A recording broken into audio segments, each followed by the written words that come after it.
দেখে একটু ভক্ত চরিত্র আস্বাদন করুন।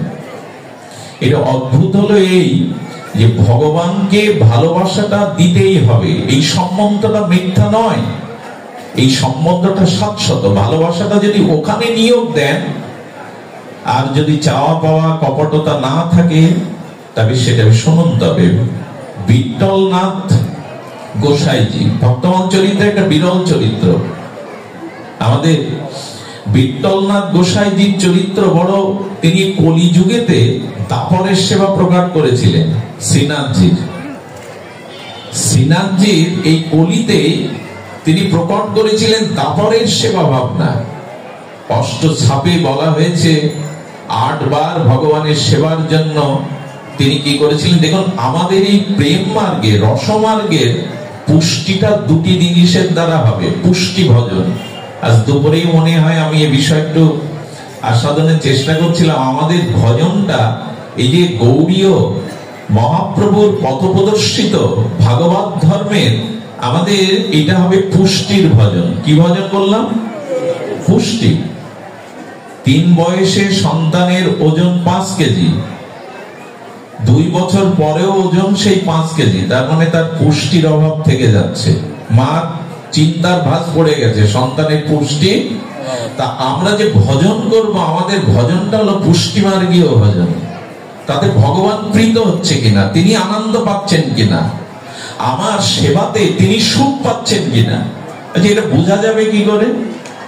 প্রাতঃস্মরণীয় বড় পণ্ডিতজি রাধাকুণ্ড তটাশ্রয়ী বড় পণ্ডিতজি বলেছিলেন, ঠাকুরকে যখন সিঙ্গার করবেন না, ঠাকুরকে যখন ভোগ রাগ করবেন, তখন গুনগুন করে সুরলহরীতে গোবিন্দের বা রাধারানী নিতাই গৌরের দিকে বলবেন কি, আমার সেবা তুমি গ্রহণ করেছে তো, আনন্দ পেয়েছে তো, বলে উত্তর দেবে তো দেবে। যখন খুব প্রীতি অনুরাগে নিষ্কপটে প্রাণ ঢালা নিবেদনে তাকে সেবা করবেন, সিঙ্গার করবেন, ভোগ লাগাবেন, ওটা গ্রহণ করেছে কিনা উত্তর উনি দেবে। মৌন মুদ্রায় থাকলেও দেবে। ঠোঁটের কোণে আর চোখের কোণে দেখবেন একটা জল জল করে হাসি উঠেছে, তার হাসি উঠেছে, ওটা জানিয়ে দেবেন আপনাকে আমি গ্রহণ করেছি। সেবার পরেও, সিঙ্গারের পরেও যদি বিগ্রহের দিকে তাকিয়ে থাকেন, মুখটা প্রসন্ন নয়, আমি বলে দিতে পারি উনি আপনার সেবার থেকে সুখী হননি। তার কাছে প্রশ্ন করতে হয়, জিজ্ঞাসা করতে হয়, তুমি আনন্দ পাচ্ছ তো হে প্রিয়, তুমি সুখ পাচ্ছ তো? এই জন্য শুধু নিয়মতান্ত্রিক যান্ত্রিক সেবা আমাদের জন্য নয়, আমাদের এই ভজনটা পুষ্টির ভজন। পুষ্টি হচ্ছে কিনা, পুষ্টির ভজন। এই যে হরিকথা, হরিনাম, বিগ্রহ সেবা, এই সকল কিছুতে পুষ্টি আসবে, রস ও সিক্ততা আসবে, হৃদয় বিস্তার হবে, নির্মল হবে। এই পুষ্টিটা হলো অনুরাগ বৃদ্ধি পাবে, ক্রম অনুরাগটা, প্রীতি ধর্মটা বৃদ্ধি পাবে। তবে শুনুন, আপনাদের বিট্টলনাথ গোসাইয়ের এক শিষ্য ছিলেন, খুব মার্মিক ঘটনা, খুব ধ্যান দিয়ে শুনুন। ওনার শিষ্য করেছেন কি, শ্রীনাথজির মস্তকে একটা চৈত্রের গোলাপ পাওয়া যেত উত্তর ভারতে। সেই গোলাপ অসাধারণ, আমাদের এরকম লাল গোলাপ না, সাদা গোলাপ না, একটা বিচিত্র বৈচিত্র্যময় গোলাপ, চৈত্র মাসেই ফোটে। তো বাজারে কিনতে গিয়ে দোকানদার 1 টাকা দাম চেয়েছে। 1 টাকা যে বের করতে যাবে, এক সেনার শাসকের এক সেনা এসে বলছে, রাজার জন্য এই গোলাপটা পছন্দ হয়েছে, তাও আমি 2 টাকা দিচ্ছি। শ্রীনাথজির সেবক তখন বলছে, ভক্ত তখন বলছেন, আমি 10 টাকা দেবো, আমায় দাও। এই দর বাড়াতে বাড়াতে 500-600 বছর আগে 1 টাকার মূল্য সাধারণ না, 1000 টাকায় উঠল। ভক্ত 1000 টাকায় দর বাড়িয়ে দিয়ে বলছে কি মনে মনে, হে শ্রীনাথ, হে প্রিয় পরম, নিজেকেই যদি আজ বিক্রি করে দিতে হয় দেব, তবু ফুল দিয়ে তোমাকে আমি সাজাবো। আজ আমি যদি বিক্রি করে দেই নিজেকে, তোমাকে সাজাবো। 1000 টাকা যা ছিল ঘটি বাটি কম্বল বিক্রি করে সেই ফুল যখন মস্তকে দিয়েছে, শ্রীনাথজি বলে, আহা কি সুন্দর লাগছে তোমায় গো, আহা কি অপূর্ব লাগছে তোমায়। যেই ফুল নিবেদন করেছে, এদিকে গিরি গোবর্ধনে জ্যোতিপুরাতে তখন শ্রীনাথজির মন্দির ছিল, তো শ্রীনাথজিকে বিঠ্ঠলনাথ গোসাইজি সেবা করতে গিয়ে সাক্ষাৎ বিগ্রহ তো কথা বলতেন, চেয়ে খেতেন, সঙ্গে সঙ্গে বিগ্রহ মাথা নত করেছে। যেই মাথা নত করেছে, ওখানের ভক্তের দেওয়া গোলাপটা গিরিশ গোবর্ধনের শ্রীনাথজির মাথা থেকে সামনে পড়ে গেছে। বিঠ্ঠলনাথ গোসাই বলছেন, এই গোলাপ তো তোমার সিঙ্গারে আমি দেইনি, এটা কোথা থেকে এলো? শ্রীনাথজি বলো, এই গোলাপ তো আমি তোমার মাথায় দেইনি। বললেন, তোমার এক শিষ্য 1000 টাকা সর্বস্ব খুইয়ে আমাকে আনন্দ দেবে বলে গোলাপটা দিয়েছে, ওকে বলে দিও ওর প্রেমের কাছে, ওর ভালোবাসার কাছে আমি মাথা নত করতে বাধ্য হয়েছি, ওর ভালোবাসার কাছে আমি নিজের মাথা নত করতে বাধ্য হয়েছি, ওকে জানিয়ে দিও। সেবাটা হতে হবে পুষ্টি মার্গে। এই জন্য যাদের সামর্থ্য আছে ঘরের বিগ্রহের উত্তম সেবা দিবেন। দায় সারা দিয়ে কিছু হয় না গো। যাদের সামর্থ্য নাই তো পত্রং পুষ্পং ফলং ত্বং, এই শ্লোক আছে, অনুরাগ দিয়ে দিন, জল ফুল ফল দিন, কিন্তু সামর্থ্য যদি থাকে উত্তম বস্তু ভগবানকে দিতেই হবে, ভক্তকে দিতেই হবে। সামর্থ্য যদি থাকে, অনুরাগ চাই, অনুরাগের ভজন ছাড়া, পুষ্টির ভজন ছাড়া। আর এই পুষ্টি অনুরাগ সেবাতে আর হরিকথাতে। আমাদের ভজনের পুষ্টিটা এই দুটো উপাদানে, এক হরিকথা আর এক সেবা। আচ্ছা, বিঠ্ঠলনাথ গোসাইজি কি করতেন জানেন? 56 ব্যঞ্জন দিতেন প্রতিদিন। ওই যে বললাম, অলিতে দাপারের সেবা প্রকাশ করেছিলেন উনি।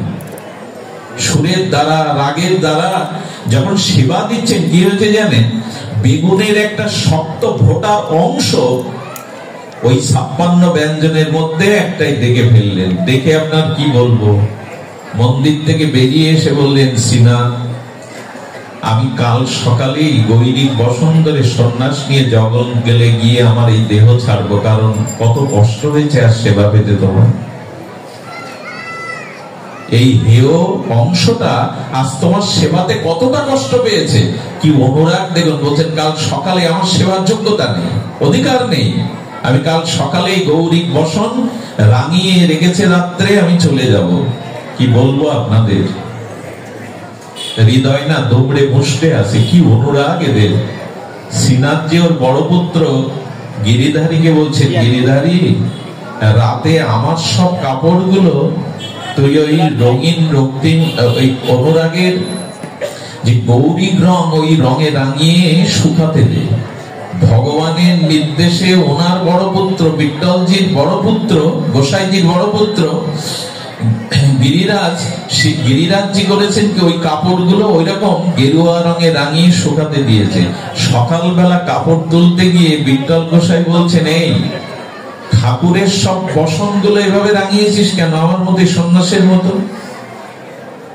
বলে, বাবা তুমি গিয়ে শুনে এসো, কাল নির্দেশ দিয়েছিস।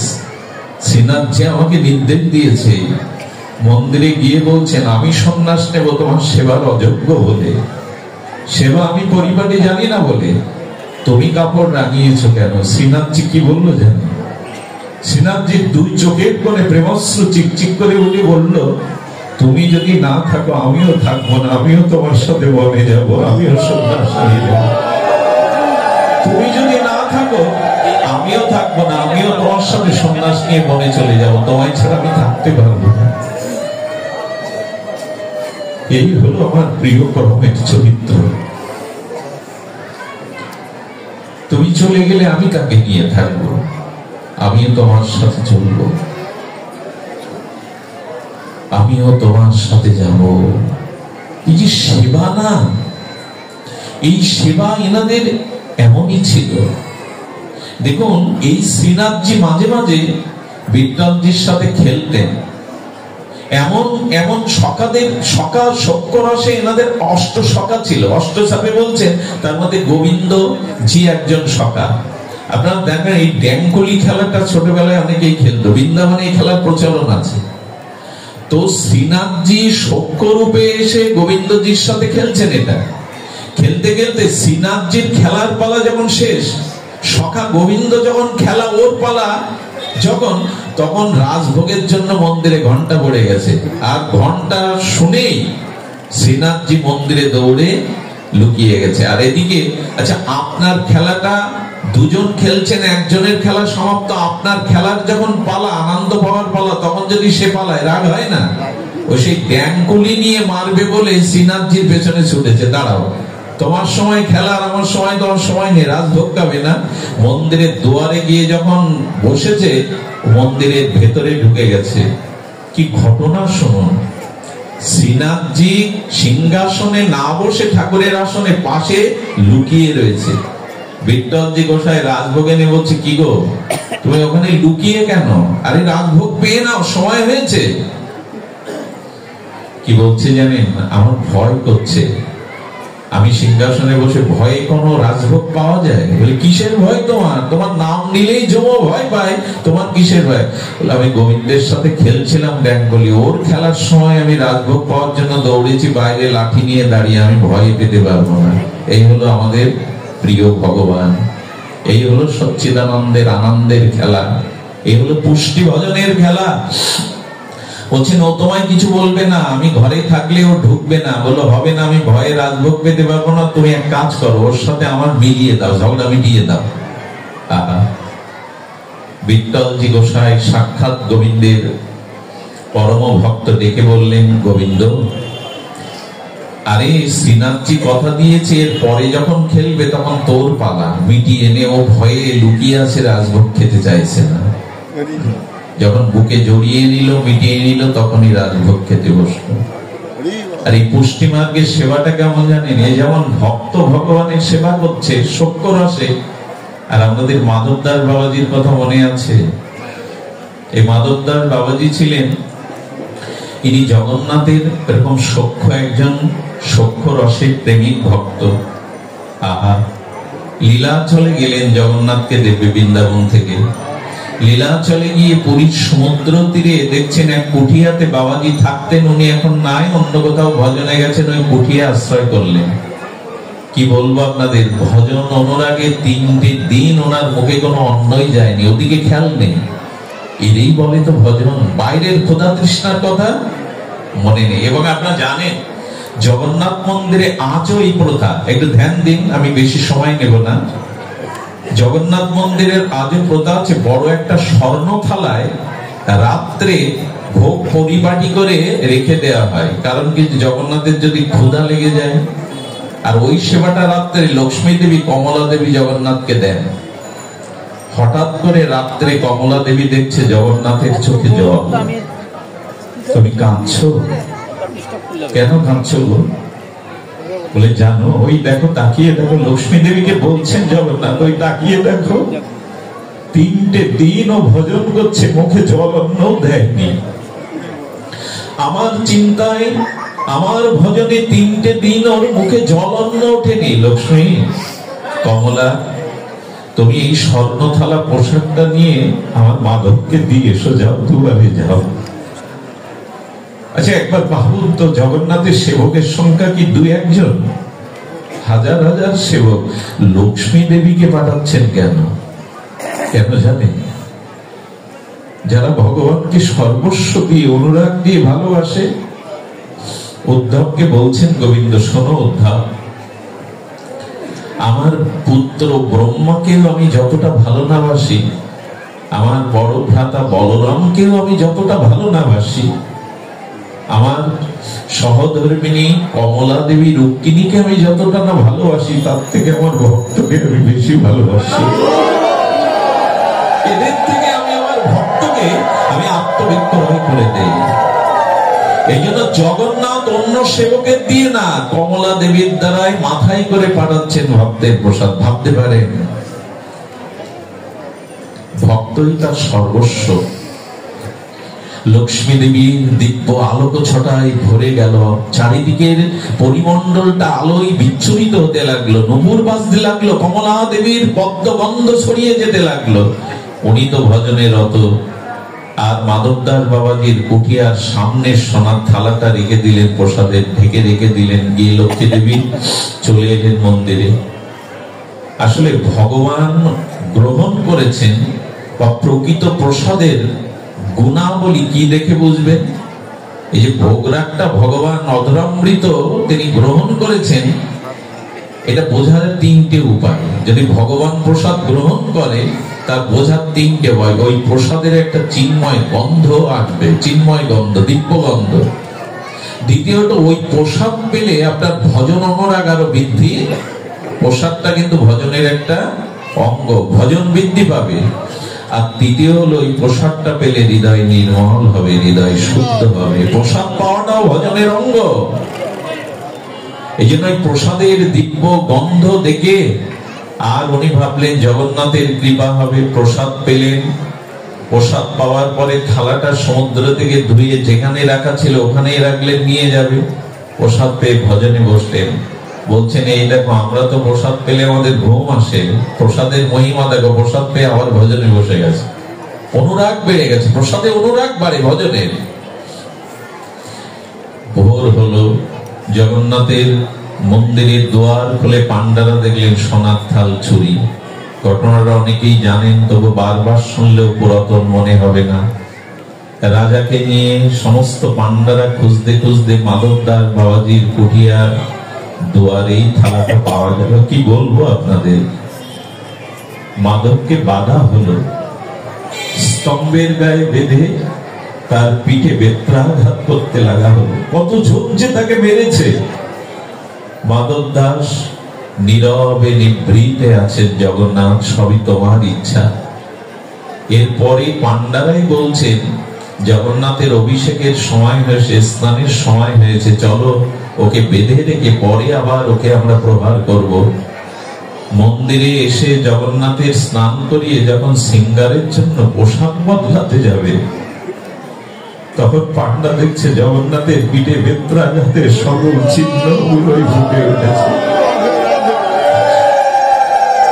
পুরো পৃষ্ঠদেশে প্রতিটা বেত্রাঘাতের চিহ্ন সেখানে ফুটে উঠেছে। পান্ডা যখন লুটিয়ে পড়লেন, কারণ জিজ্ঞাসা করলেন, আমাদের ঠাকুর তো প্রতিমা নয়, সাক্ষাৎ। বললেন, ওরে মাধবকে যত বেত্রাঘাত করা হয়েছে আমি পিঠ পেতে নিয়েছি, কারণ মাধব চুরি করেনি, আমি মাধবকে পোশাক পাঠিয়েছিলাম। আমাদের মনে পড়ে 22 বাজারে ঠাকুর হরিদাসকে ওরা যখন বেত্রাঘাত করেছিল, বহুদিন পরে নবদ্বীপে হরিদাস ঠাকুর মহাপ্রভুর পেছনে তপ্ত কাঞ্চনাঙ্গ দেখছে যে বেত্রাঘাতের চিহ্ন পুরো পিঠে। হে প্রভু, কি সুন্দর, কে তোমাকে এমন করে মারল? হরিদাস। যেদিন 22 বাজারে ওরা তোমায় বেত্রাঘাত করেছিল, আমি আমার পিঠ পেতে দিয়ে তোমার প্রত্যেকটি আঘাত আমি অঙ্গে দিয়েছিলাম। এই হলো ভগবান। এই যে আমাদের পুষ্টি ভজন, রস সেবার ভজন। ব্যথা কেউ নিতে পারে না। আমাকে সর্বদংশন করলে কারো বিষের জ্বালায় জগতে করবে না। আমার আঙুল কাটলে রক্ত আর কারো ঝরবে না। যে ব্যথা না নিতে পারে সে আপন হয় কি করে? ব্যথা উনি নিতে পারে। এই সংসারে ব্যথা সকলেই দেওয়ার লোক আছে, ব্যথা কেউ নিতে পারে না, ব্যথা নিতে পারেন উনি। এই জন্য ভালোবাসাটা ভুল জায়গায় দিলে বড় ভুল হয়ে যাবে। মাধব একদিন রাত্রে শুয়ে আছে, নিহার পড়ছে শীতের দিনে। সকালবেলা উঠে ভক্তরা দেখলো জগন্নাথ রাতে গিয়ে জগন্নাথের কম্বলটায়, চাদরটায় মাধবের গায়ে জগন্নাথ নিজে দিয়ে এসেছে। এক পায়ে গিয়ে দেখুন, উনি 10 পায়ে গিয়ে আসবে। সামান্য বিন্দুমাত্র ভালোবাসা তাকে দিন, সাগরের মতো ভালোবাসা উনি আপনাকে দেবেন। গোবিন্দ কৃতজ্ঞ, ভক্তবৎসল, তার মতো কৃতজ্ঞ ভক্তবৎসল কেহ নাই, হতে পারে না, হওয়া সম্ভবপর নয়। ভালোবাসা ভুল জায়গায় দিবেন না। ভালোবাসাটা যথাযথ জায়গায় নিয়োগ করুন। ভালোবাসাটা ভুল জায়গায় দিলে অভিশাপ নিতে হবে। ভালোবাসাটা ভুল জায়গায় প্রয়োগ করলে পিছিয়ে পড়তে হবে। ভালোবাসাটা ভগবানকে দিন। এর পরের ঘটনাটা বর্ণনা করার মতো দুঃসাহস আমার নাই, তবু আজকের এই সীতাবাড়ি মায়ের মন্দিরে আমি যে মুখগুলো দেখছি, এইখানেই বলা উচিত, এইখানেই বলা যায়, এমন পরিবেশেই বলা যায়। এই মাধব গিয়ে অভিমান জানাচ্ছেন জগন্নাথকে, তুমি যেসব ঘটনা ঘটাচ্ছ, মানে আমাকে তুমি এখানে আর রাখবে না। আরে সবাই ভাববে আমি তোমার সখা, আমার জন্য চাদর দাও, প্রসাদ পাঠাও, তার মানে আমাকে থাকতে দেবে না এখানে? এসব বন্ধ করো। দেখুন, ভক্ত সম্মানের ভয়ে পুরী গেল পালাইয়া। আমরা তো মালা পরার জন্য ব্যস্ত, সম্মান পাওয়ার জন্য ব্যস্ত, আর এরা সম্মানটাকে কাঁটা মনে করে, বিষ মনে করে, খ্যাতিটাকে বিষ মনে করে। আমাকে তাড়াবে বলে লেগেছো, কেন এসব করছো আমার জন্য? আমি এখানে টিকতে পারবো না, এসব করো না। আর এসব যদি করো আমি এখানেই থাকবো না, জঙ্গলে গিয়ে বাস করবো। কিছুটা জঙ্গলেও গেলেন, কিন্তু ঘটনা যেটা ঘটলো এটা বলেই আমি পাঠ বিশ্রাম রাখছি। এরপরে হয়তো আর কিছু বলবার অভিপ্রায় নিজের সামর্থ্যও থাকার কথা নয়। মাধব দাস একটু জঙ্গলের মধ্যে, একটু লোকারণ্যের মধ্য থেকে একটু আড়ালে গিয়ে জগন্নাথের ভজন করতে লাগলেন। যা পায় ফলমূল দিয়ে ভজন করে। হঠাৎ অতি রক্তসার দেখা দিল। অতি রক্তসার মানে রক্ত আমাশা। এই অতি রক্তসারে বারবার যখন তাকে শৌচক্রিয়া করতে হচ্ছে, শৌচের জলটা তুলতে গিয়েই ওখানে বালুর উপরে পড়ে গেল, গায়ে মলমূত্র মাখা। হেসে হেসে বলছেন, জগন্নাথ, সেবা যদি করার সুযোগ না দাও তো নিয়ে নাও, আর রেখেছো কেন?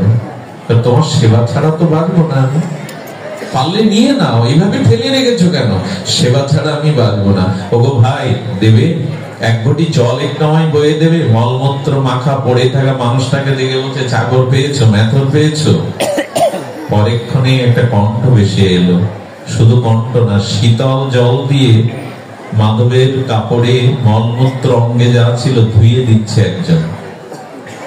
অযাচিত ভাবে এইভাবে পরিষ্কার করাতে মাধব একটু পেছন ফিরে কি তাকিয়ে দেখলো জানেন? পৃথিবীর কোন ইতিহাসে, কোন গ্রন্থে, কোন শাস্ত্রে এরকম পাওয়া যায় না। সাক্ষাৎ জগন্নাথ সে তার মলমূত্র ধুয়ে দিচ্ছে। বাবা যায়, বাবা যায়, কোন শাস্ত্রে এভাবে লিখিত হয়নি। জগন্নাথ নিজেই হেয়, এই শরীরের ভক্তকে তিনি তো হেয় মনে করেন না, নিজেই পরিচ্ছন্ন করে দিচ্ছেন। মাধব বলছে, আর কত কলঙ্ক দেবে আমায়, আর কত যন্ত্রণা দেবে আমায়? এ কাজ তোমার না জগন্নাথ, আমাকে আর কত তুমি যন্ত্রণা দেবে, কষ্ট দেবে? সরে দাঁড়াও, এ কাজ তোমার নয়। কি বললো জানেন জগন্নাথ? তুমি যেমন সারা জীবন আমাকে সেবা করেছো, আমারও তো স্বাদ হয় ভক্তকে সেবা করতে, আমারও স্বাদ হয় ভক্তকে সেবা করতে। শুধু ভক্ত ভগবানকে সেবা করার অভিপ্রায় অভিলাষ রাখে না, ভগবানও রাখেন ভক্তকে সেবা করো না। এটুকু করতে দাও, এটুকু তোমার শরীরে না এলে আমি সেবার সুযোগ পেতাম না। মাধব কি বলছে জানেন? এটা করো না। আচ্ছা, উপায় তো একটা খোলা আছে, আমার রোগটা সারিয়ে দাও, তাহলে তো মিটে যায়। কলঙ্ক তোমাকেও নিতে হয় না, আমাকে দেখতে হয় না। কি বললো জানেন জগন্নাথ? আমি পারি তোমার রোগ নিরাময় করতে, কিন্তু করবো না। কেন জানো? যে আমার হয়, যে মন প্রাণ আমাকে সমর্পণ করে, আমি তার প্রারব্ধটা দ্রুত গুছিয়ে নেই। এই প্রারব্ধ থেকে গেলে তোমাকে আবার আসতে হবে মাধব। এইটুকু প্রারব্ধ খণ্ডিত হলে আমি তোমাকে আমার স্বরূপ ধামে ফিরিয়ে নিয়ে যাবো। আর এই মরজগতে তোমাকে আসতে হবে, আমি তোমাকে নিয়ে যাব। এই জন্য ভক্ত কখনো প্রারব্ধের জন্য ভগবানের কাছে আঙুল তোলে না, হাত তোলে না, আমার প্রারব্ধ গুছিয়ে দাও, ভুগিয়ে নাও। ভগবান বললেন, যে আমার হয়, আমাকে সর্বস্ব অর্পণ করে, আমি তার প্রারব্ধটা খুব দ্রুত। এই জন্য অনেক ভক্তের জীবনে ক্লেশ, যারা বিশেষ করে গোবিন্দ ভজন করে, গৌর ভজন করে, এদের জীবনে কষ্ট দুঃখটা অনেক বেশি পেতে হয়। এর কারণ হলো প্রারব্ধটা দ্রুত গুছিয়ে নিয়ে তাকে নিজের কাছে নিয়ে যান ভগবান। আর ভগবানকে ভালোবাসা ছাড়া প্রারব্ধ যাবে না, প্রারব্ধ যাবে না। এক জ্যোতিষী, তিনি বিশ্ববিখ্যাত জ্যোতিষী, নিজের হাত থেকে দেখলেন আগামী 15 দিনের মধ্যে রাজা তাকে কোনো কারণে ধরে নিয়ে চুনকালি জুতোর মালা পরিয়ে রাজ্য থেকে বিতাড়িত করবো না, রেখায় উনি দেখতে পাচ্ছেন। প্রখ্যাত জ্যোতিষী উপায় বুঝে বৃন্দাবনের এক সাধুর কাছে গেলেন। সাধু বললেন, বাবা উপায় একটা আছে, জানি না কি হবে, যাও ওই জঙ্গলের মধ্যে গিয়ে রাম নাম জপ করো, সর্বদা জপ করবে, নাম বিরতি দেবে না। জ্যোতিষীর কি আর ভজনের অভ্যাস? 3 ঘন্টা নাম করে ঘুমিয়ে পড়েছে। আর ঘুমের মধ্যেই দেখছেন যে রাজা ওনাকে ধরে নিয়ে গেছে, ধরে নিয়ে অপমান সূচক ভাবে মুখে চুনকালি মাখিয়ে জুতো পরে ঢেড়ি পিটিয়ে অপমান করতে করতে রাজ্য থেকে বের করে দিয়েছে। এই আতঙ্কে ঘুম থেকে স্বপ্নভঙ্গ থেকে উঠে সাধুর কাছে ছুটে গেছেন। এই স্বপ্ন কেন দেখলাম? যারে বেটা যা, যেটা প্রারব্ধ সাক্ষাতে ভুগতে হতো ভগবানের নাম আশ্রয় করাতে, স্বপ্নের মধ্যেই প্রারব্ধ চলে গেছে। যা তুই ভক্ত হয়ে গেলে যা, এটা হয়। স্বপ্নেতেও প্রারব্ধ ভগবান ভুগিয়ে নেয়। গোবিন্দ চরণ আশ্রয় করলে প্রারব্ধ যাবে না, কিন্তু এইভাবে গুছিয়ে নেয়। আমাদের রাধাকুণ্ডে শ্যামকুণ্ডে সঙ্গমস্থলে এক সাধু থাকতেন। ওই সাধু এত ভজন করতেন, সেই 6টা সকাল ভোর ব্রাহ্ম মুহূর্ত থেকে একেবারে রাত 9টা পর্যন্ত। 2-3 দিন ধরে দেখলেন একটা কালো মূর্তি ওনার ভজন কুটিরের মধ্যে ঘুরপাক খায়। কে তুমি? বলে আমি প্রারব্ধ, তোমার ভেতরে ঢুকবার চেষ্টা করছি। ঢুকছো না কেন? বলে তোমার ভজনের কারণে ঢুকতে পারছি না। এটা গাল গল্প নয়, নিজ মুখে এই রাধা কুণ্ডে বাবাজি মহারাজের মধ্যে এটা দেখা গেছে। একদিন এসে বলছে, দেখো প্রারব্ধ নষ্ট হয় না, তুমি আমাকে ঢুকতে দাও। বলো কয় বছর আমার ভোগ আছে? বলো 12 বছর। বলো ওই সময় আমার হাতে নেই, আমি সেবা ছাড়া থাকতে পারবো না। তাহলে এক কাজ করো, 12 মাস অন্তত সময় দাও। বলে তাও নাই সময় আমার হাতে। শেষে রাজি হলো 12 ঘন্টায়। বলে আর সন্ধ্যায় আসবে। 12টা ঘন্টা কাটা কবুতরের মতো উনি ছটফট করেছিলেন। এই 12 বছরের প্রারব্ধ ভজনের দ্বারাই 12 ঘন্টাতে নিষ্কৃতি পায়। ভজন করুন, ভগবানের চরণাশ্রয় করুন। প্রারব্ধ কারো এড়ানো যায় না, তবু প্রারব্ধের মধ্যেও ভগবান আপনাকে কি করবে? মাধব দাসকে বললেন, আমি তোমার প্রারব্ধটা ভুগিয়ে নি মাধব, যাতে তুমি আমার কাছে ফিরে আসতে পারো। চলুন না। মৃত্যুর পরে শ্মশানে কলসি ভেঙে যেমন কেউ আর তাকাবে না আপনার দিকে, সেই দিন কিন্তু একজন ওপার থেকে বলবে, ওই মহা সিন্ধুর ওপার থেকে আয়, ঘরের ছেলে ঘরে আয়।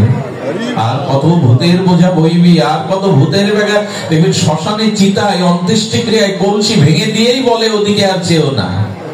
এই দেখুন ভগবান বলছেন, কেউ তোমার মৃত্যুর পরের পথে যাত্রী নাই। এই জন্য গোবিন্দের আর এক নাম দীনবন্ধু। এসো, আমি দিনের বন্ধু, অগতির গতি, আমি আছি তোমার জন্য। এই প্রিয় পরমকে ভালোবাসাটাই, অনুরাগটা তার প্রতি দেওয়াটাই হলো আমাদের প্রেম। আমরা আলোচনার বিষয়বস্তু নির্ণয় করেছিলাম সম্বন্ধ, অভিদেহ, প্রয়োজন। আসুন এই সম্বন্ধের সাথে, কর্তব্য সেবার সাথে আমরা প্রেম ধর্মে ভগবানকে সুখ বানান দেওয়ার চেষ্টা করি। ধন্য হোক শীতলবাড়ি মায়ের মন্দির, ধন্য হোক আজকের এই ভগবতী আয়োজন, ধন্য হোক সমাগম।